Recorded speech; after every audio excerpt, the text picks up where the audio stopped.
خداوند منو هدایت کرد الله. و من از اونها تشکر کردم. میخوام از شما هم تشکر کنم، مخصوصا این کلیپایی که میذارین جواب این روافض رو میدین خیلی خوبه، خیلی عالیه. مخصوصا از آقای سلیمانی عزیز که واقعا خیلی زیبا قرآن رو بیان میکنند و من به خاطر قرآن ایمان آوردن مسلمان شدم، فقط به خاطر قرآن، به خاطر اینکه قرآن یک معجزه است، در اون هیچ نقصی نیست، با توجه اینکه طی 23 سال مطرح شده، نازل شده و قرآن پر از معجزات علمیه قویه و قرآن کتابیه که هیچ کس نمیتونه مثل اون بیاره، هیچ کس نمیتونه مثل قرآن کتابی رو بیان کنه.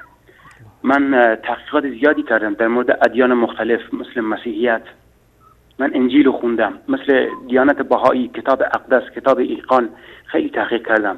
کتابای آقای استیون هاوکینگ رو خوندم که ایشون کمونیست هستن و معتقدن خدای وجود نداره و بعد از سالها من کمونیست بودم و به خدا اعتقاد نداشتم و خداوند منو هدایت کرد.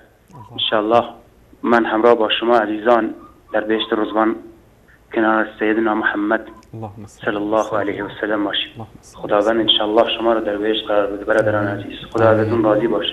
آمین. السلام علیکم و رحمت الله.